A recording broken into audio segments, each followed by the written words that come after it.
자, 이제 스탈린이 사망하고 크루슈초프가 이제 전면에 나섰죠. 근데 좀 특이하네요. 이 후임자가 스탈린을 고발을 했다고요? 정말 이 후르쇼프는요. 정말 이 소련의 거의 핵폭탄을 터뜨린 거나 마찬가지인 엄청난 이슈를 가져옵니다.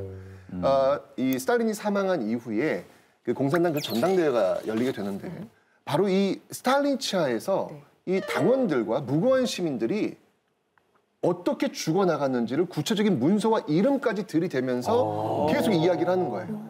게다가 이 독소전쟁 때 오해하지 마라. 독소전쟁에서 스탈린 덕분에 이긴 게 아니라 스탈린이 있음에도 불구하고 우리가 이긴 거다.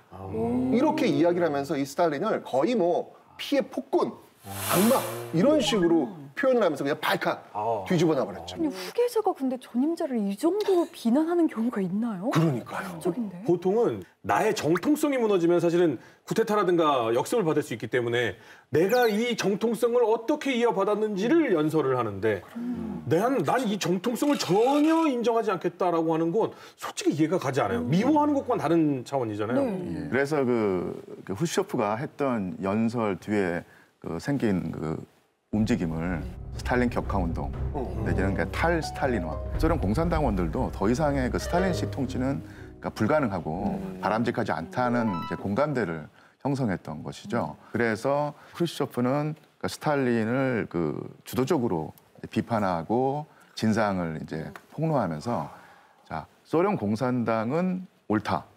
단지 나타나는 문제점은 스탈린 개인의 문제였던 것이다. 스탈린의 우상숭배였던 것이다라고 하면서 스탈린과 소련 공산당 사이에 선을 그어버렸던 것이죠. 그렇죠. 근데 뭐 정치적으로는 굉장히 뭐 이렇게 비판을 받고 그러지만 아까 그 장례식장 모습 보니까 대중적으로 인기가 많았었나 봐요. 그렇죠. 우상화라고 하잖아요. 개인 숭배. 스탈린은 이고다, 최고다. 그래서 그분에 대한 시를 찬양하는 시도 찍게 하고 조각상도 만들고 이 민간인들, 전 국민들 다 세뇌시키면서 정치인 사이 서로 믿고 뭐 싫어해도 민간인들이 많이 그 말을 믿고 많이 좋아했었어요, 스탈린. 그래서 그런 상황에서 이 후르쇼프 그런 연설, 그런 충격적인 연설을 하니까 다들 막 충격 빠지고 그 당시에 실제로 막 심장마비 일으키거나 자살 시도한 사람도 있었다고 그렇게 배웠어요. 이거 약간 스톡홀름 증후군 같다. 오히려 되게 많은 사람들을 죽이고 어떻게 보면 억압했던 건데 거기에 적응을 했던 거잖아요. 그래서 그걸 벗어나는 순간 오히려 발작 일으키고. 지금도 이 우크라이나 전쟁 상황에서도 일반 민간인들, 러시아 형이 있어서 아는데 일반 민간인들 그 푸틴 말을 곳곳대로 그냥 믿고 다 사실인 줄 아는 사람들이 꽤 많대요. 우리 아버지 같은 존재라 그러더라고요. 푸틴이 일부 러시아인들에게. 스탈린으로 돌아와서요. 그러니까 스탈린이 당시 소련 시민들에게 신과 같은 존재로 추앙을 받은 것은 당연히 이제 국가의 어떤 선전과 여론 조작의 측면이 분명히 있지만 그거 하나만은 설명할 수 없습니다. 네, 어쨌든 간에 당시 소련 국민에게 스탈린은 소련을 공업 강국으로 만들고 가장 중요한 게 제2차 세계대전에서 나치 독일을 물리친 전쟁 지도자였다는 것이죠. 근데 그런 신적 존재로 만들었던 위대한 지도자가 죽고 난 다음에 비판을 받고 격하운동의 대상이 되니까 소련 국민들이 느꼈던 어떤 심적 충격 이런 것은 사실 상상하기 힘든 것이었죠. 그러니까 그렇죠, 마치... 그 시대를 살아온 사람들의 자신에 대한 부정일 수도 있는 거죠. 그렇죠. 예. 미국 입장에서는요, 이 스탈린을 깎아내리는 새로운 지도자라면 굉장히 환영할 일이 아닙니까? 잘 된 거죠. 미국 입장에서는. 그 미국에서도 그 대통령도 먼저 바뀌었어요. 그래요? 트루맨에서. 트루먼도 지금 그럼 뺄게요. 빼고요. 이렇게 두 사람이 남았습니다. 아이젠하워로. 아이젠하워. 그 아이젠하워 입장에서는 당연히 스탈린보다 후르츠프 훨씬 다르기 편한 그런 상대고요. 이쯤 되면 미국도 원하는 거고 그 뒤에 기다렸다는 듯이 스탈린을 부정하는 세력이 등장을 하고 이거 음모론적이긴 하지만 암살로 이렇게 간 거 아닌가 뭐 이런 생각도. 늘 사람이 죽으면 암살로. 스탈린이요? 스탈린을? 암살? 후르쇼프가 지원을 받은 거지. 그렇지. 미국.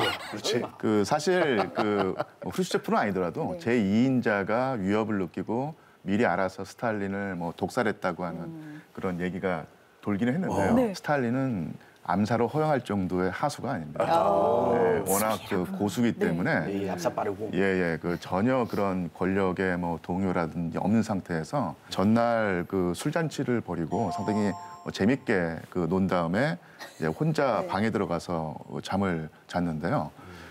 다음날 보통 정확히 아침 일찍 깨는데 나오지 않는 거예요. 그래서 이제 경비대원들이 좀 뭔가 일이 벌다 느끼고 들어가야 되는데 너무 무서워서 못 들어가는 거예요. 예. 그래서 몇 시간 동안 서로 막 이렇게 기다리다가 결국 용기를 내서 들어갔는데 이제 그 침대 위에서 뇌졸중으로 이제 정신과 혼미한 상태가 된 거죠. 아유, 이미 골든타임 놓쳤겠네요. 결국은 내가 사경을 며칠 동안 헤매다가 숨지고 맙니다.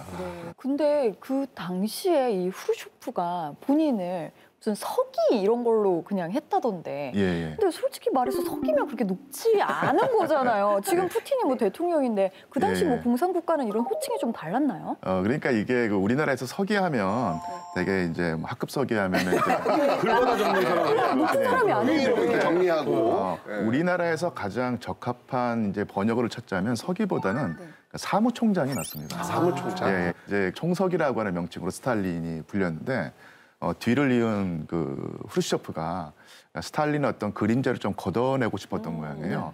그래서 명칭을 제1서기라고 붙이게 됩니다. 같지만 약간 다른 뉘앙스를 줘서 자기는 이제 스탈린과는 약간 다른 노선을 걷겠다는 것을 암시를 했던 모양이에요.